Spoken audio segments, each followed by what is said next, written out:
You can be deeply loved and still feel profoundly alone. You can be surrounded by affection, laughter, and warm bodies, and still ache with a kind of emptiness that no one sees, not even you. Because this emptiness doesn't come from the absence of others. It comes from the absence of you, the you abandoned to be chosen, the you silenced to be agreeable, the you edited to be accepted. What most people call love is often just a transaction, an unspoken deal. I'll give you the version of me you want if you give me the illusion that I matter. But illusions are hollow, and that hollowness doesn't go away, it deepens. You wake up one day and realize you've built a relationship on performance, and it's killing you. You ask yourself, why am I still not fulfilled? Because fulfillment doesn't come from being liked. It comes from being known, not your curated mask, not your filtered personality, but the raw, flawed, brilliant truth of who you are beneath the armor. And that's what you've been hiding, not because you're weak, but because you were taught that your truth is too much. Your needs are too needy. Your wounds are inconvenient. Your darkness is dangerous. But here's what they never told you. Your darkness is not the enemy. It is the passage. Carl Jung once said, until you make the unconscious conscious, it will rule your life and you will call it fate. You think your relationships are failing because of the other person. But more often, they're failing because you never brought your full self into them.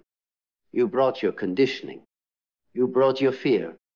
You brought the version of love you learned, not the one you needed. So, of course, it feels empty. You can't drink from a cup that was never meant to hold truth. You can't find intimacy where you are not whole. And you cannot be truly seen if you have not yet seen yourself. The psyche, as Jung understood it, is not simple. It is layered, shadowed, fragmented. And if you do not journey into those inner layers, you will keep projecting your unmet needs onto people who were never meant to carry them. You will keep expecting others to save you from your own void, to make you feel chosen when you haven't chosen yourself, to heal what you won't name, to stay when you constantly leave parts of yourself behind. And it will never work, because no one can fill the emptiness that self-abandonment creates. They can distract you from it. They can soothe it for a while. They can even convince you it's gone. But when the noise fades and the mask slips, there it is again, that ache, that echo, that gnawing question. Why do I still feel unseen even when someone says they love me? Because you can only be loved to the depth you're willing to reveal. You can only be met to the degree you've met yourself. And you can only feel full in a relationship when you are not starving for your own presence. So the question is not, why are they not enough? The real question is, where did I lose myself? When did I start believing that I had to be less to be loved more? When did I decide that my truth was a liability instead of a foundation? You see, relationships are mirrors. And what they reflect most clearly is not your partner. It's your own fractures. The way you flinch when someone gets close, not because they're untrustworthy, but because you have forgotten how to trust your own instincts. The way you apologize for existing too loudly, not because you're wrong, but because you learned that your power threatened people who preferred you small. The way you sabotage love the moment it feels safe, not because safety is bad, but because it's foreign. And unfamiliar comfort often feels like danger to a nervous system addicted to chaos. These aren't flaws. They're patterns, unconscious ones. And they run your life until you drag them into the light.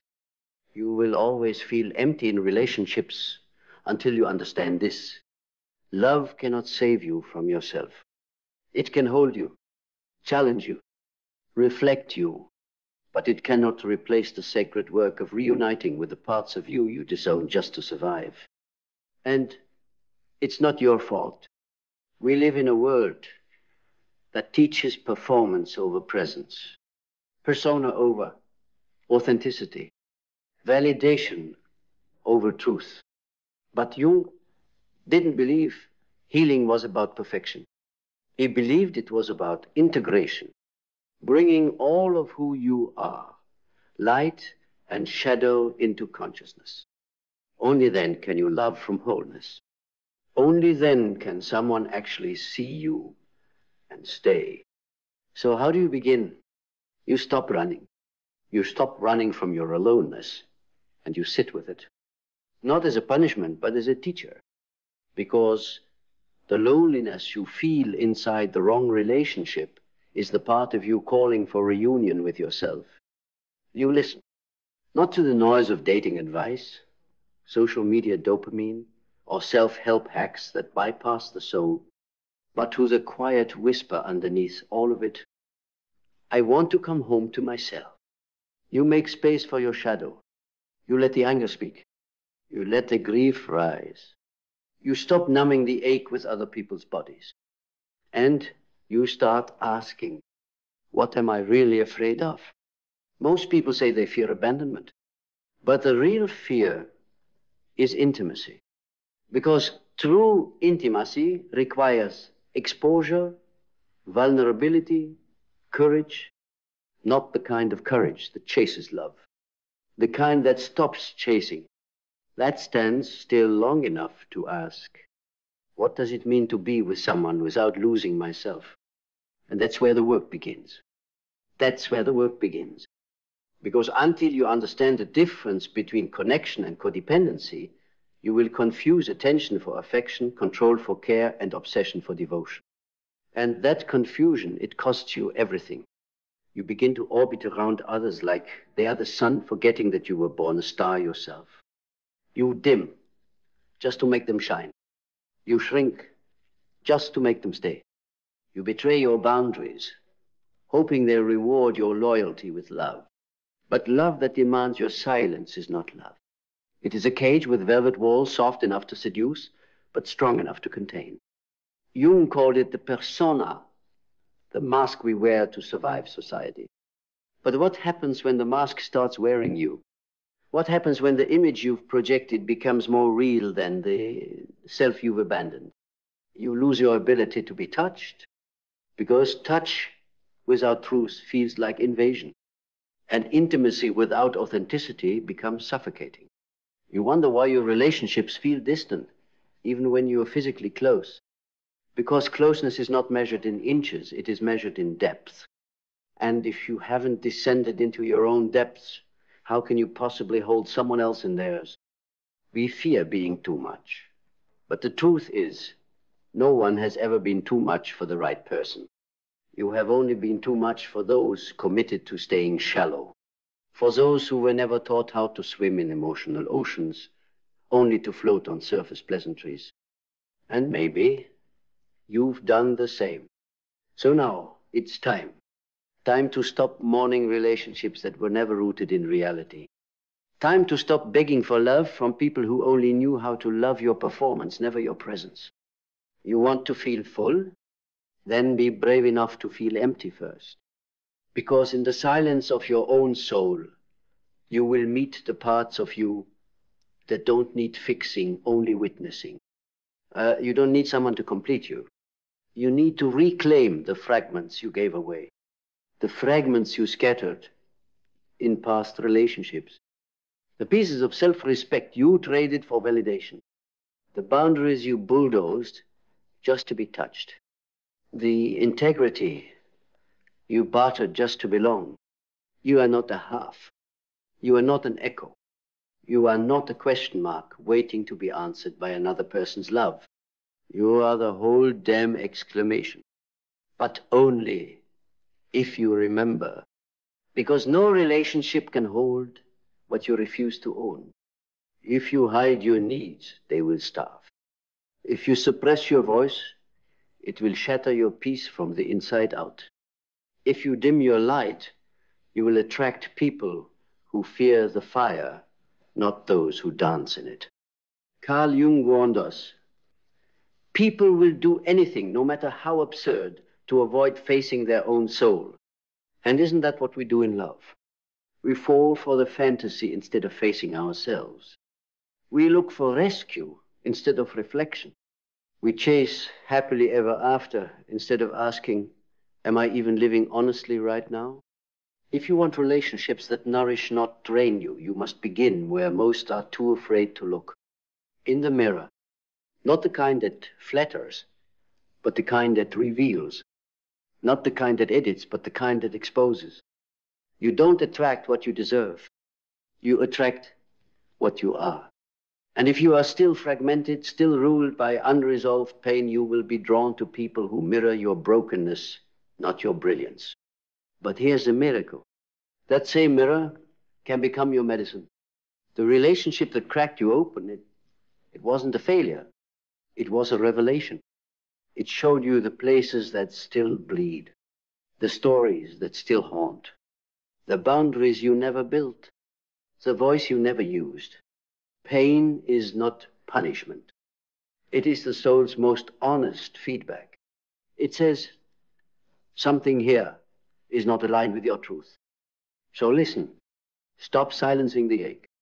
Stop medicating the emptiness with distractions dressed as love. Sit with it. Because when you stop running from your loneliness, it transforms. It stops being a void and becomes a gateway. A gateway to knowing yourself, not through others, but through presence.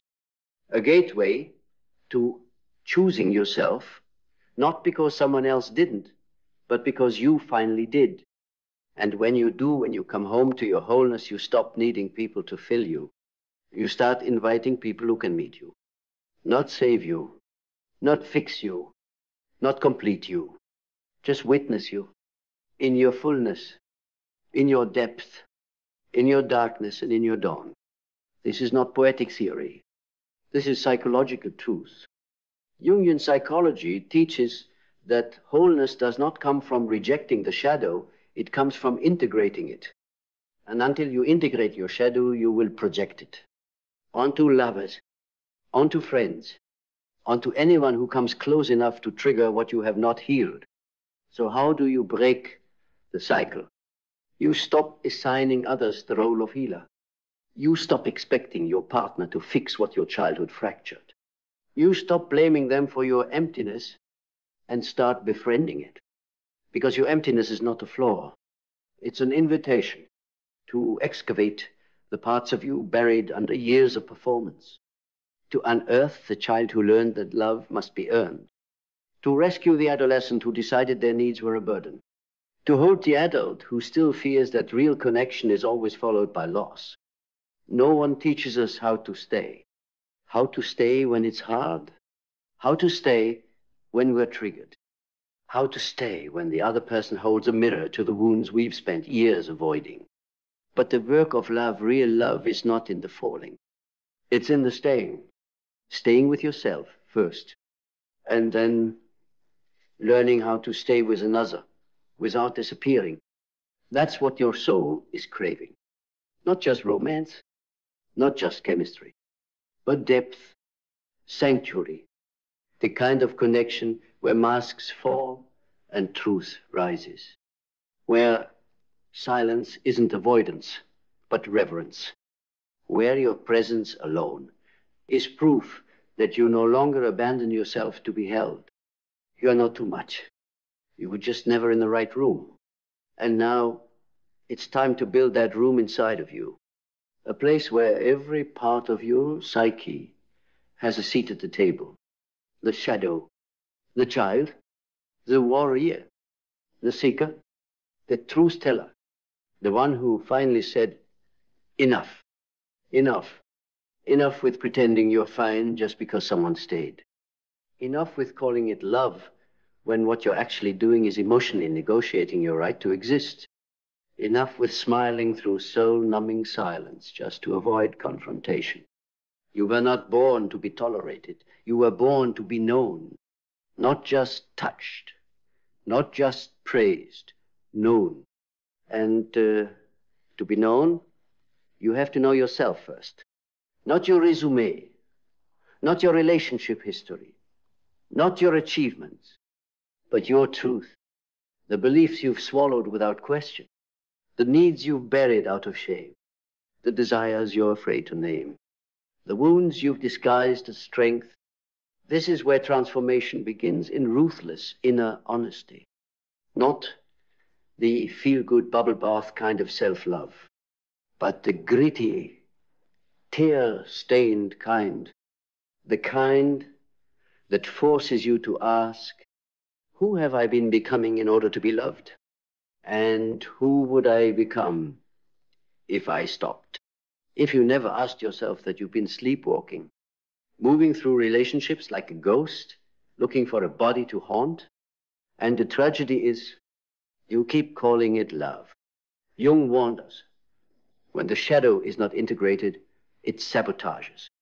It becomes the hand behind your decisions, the force that keeps you replaying the same story with different names. You keep attracting emotionally unavailable people. It's not because the world is cruel. It's because you are emotionally unavailable to yourself.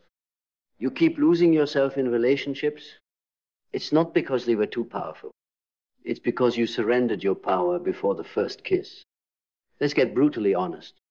You can't keep blaming others for patterns you participate in. Healing doesn't begin with being understood. Healing begins when you stop abandoning the parts of yourself you think are unlovable. Do you want to know why it feels so hollow after they leave, or worse, while they stay? Because you handed over your identity like a gift, wrapped in silence, sealed with compliance, and now you're grieving something that was never rooted in truth. You're not heartbroken over the person. You're mourning the parts of yourself you lost while trying to be what they needed. But here's the hidden doorway. That grief, that hollowness is not a curse. It is the compass. It's showing you where you were never free. It's pointing to the boundary you never drew. It's revealing the lie you lived and the truth you're ready to walk into. It hurts because you're finally awake. And waking up is violent at first, like being ripped from the comfort of delusion into the cold clarity of what actually is. But clarity is power, because when you see clearly, you choose consciously. You stop defaulting to survival. You start living in alignment. You stop being magnetized to chaos. You start creating peace that doesn't depend on performance. You stop over-explaining your worth. You start embodying it wordless, grounded, undeniable. This is individuation. The sacred path. Jung mapped out the journey from fragmentation to integration. And it is not a linear walk through light. It is a spiral through shadow. You will lose who you thought you were. You will confront parts of you you swore you buried. You will question the meaning of love, of self, of connection. But one day, without even realizing it, you will sit across from someone who sees you without flinching, who doesn't need you to shrink or shine or shapeshift, because you no longer need that either. And in that moment, you'll feel it. The difference, the shift, the solidity of your own presence. You realize, I am not empty. I was just echoing back the hollowness of who I pretended to be. Now, you speak from substance. Now, your love is not a plea, it is a gift. Now, your boundaries are not walls, they are gateways. Now, your stillness is not silence, it is sovereignty. But this doesn't happen by accident. It happens the moment you say, I will no longer betray myself to be loved. I will no longer call abandonment intimacy. I will no longer romanticize emotional starvation. Because love, true love, starts within.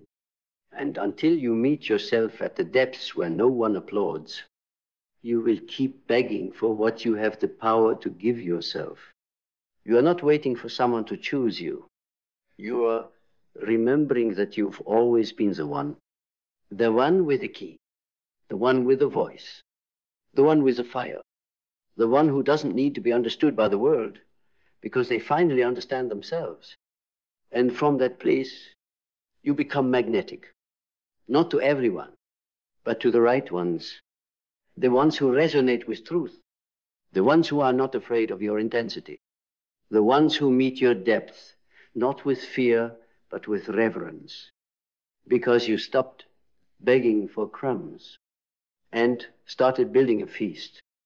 You started building a feast, not for others to validate your worth, but for your soul to remember it.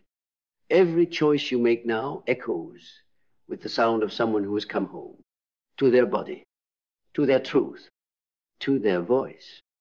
You no longer beg to be chosen, because you've chosen yourself in the most sacred way possible, not as a trend, not as a performance, but as a rebirth. And in that rebirth, something remarkable happens. Your emptiness no longer haunts you, because you understand it now. It wasn't emptiness, it was space. Space you never gave yourself permission to occupy. And now you occupy it fully. Not with noise, not with desperation, but with presence. You show up. You speak clearly. You don't overstay where you are not seen. You no longer confuse chemistry with connection or control with care. You no longer fall in love with potential, you fall in love with alignment. You don't chase. You attract, not because you manipulate, but because you radiate what you are. Whole, unapologetic, awake. Let others call you too much. Let them say you've changed. Let them walk away from the truth they're not ready to face. Because you are not here to perform your worth. You are here to embody it. This is the root of all secure, sacred connection. When two whole beings meet not to complete each other, but to witness one another. No masks, no games, no seduction through sacrifice. Only presence, only truth, only depth. But to receive that, you must first become it. You must become the safe space you've begged others to create. You must become the love you once made conditional. You must become the fierce protector of your own inner sanctuary. A place where your pain is not denied, but honored, where your story is not erased, but rewritten by you. You'll notice something beautiful once you do this. You no longer attract people who test your worth. You attract those who reflect it. You no longer fear being alone. You revel in your solitude, because your solitude is no longer a prison. It is proof that you'd rather be whole and walking alone than fragmented and surrounded by the wrong kind of closeness. So, stop apologizing for your clarity. Stop minimizing your standards just to be understood. You're not difficult. You just find it difficult to manipulate. You're not cold. You've just stopped melting for people who only came to burn you. You're not bitter. You're just deeply aware of what you will no longer tolerate in the name of love. This is the soul's emancipation. This is how you break the ancestral chain of self-abandonment. Not through rage, but through rootedness. Not through rebellion, but through remembering. Remember this. You are not a lover who was too hard to love. You were a mirror that made them see themselves. You were a storm sent to test the strength of their walls. You were a home they weren't ready to enter. But now finally you've entered your own. Room by room, you've swept the shame out of the corners. You've unlocked doors you once swore would stay shut. You've let the light in, not someone else's spotlight, your own. And with every step you take in this house, you've rebuilt in this inner kingdom of truth. You become the kind of person who doesn't just love, you liberate. Because your presence gives others permission to stop pretending to take off the mask, to bring their shadow into the light, To speak the truth, they thought, would make them unlovable, only to discover this is where love actually begins. And in the end, that's all any of us want. Not the fantasy, not the illusion, but the real, a love that doesn't require you to vanish to be seen. A love that isn't a performance, but a powerful co-creation. But you can't find that until you become it. You can't become it until you return to yourself. And you can't return until you stop running. So let this be the moment you stop. Right here. Right now. Let this be the moment you sit in the silence and hear it. You were never empty. You were just waiting for yourself to arrive. And now you have.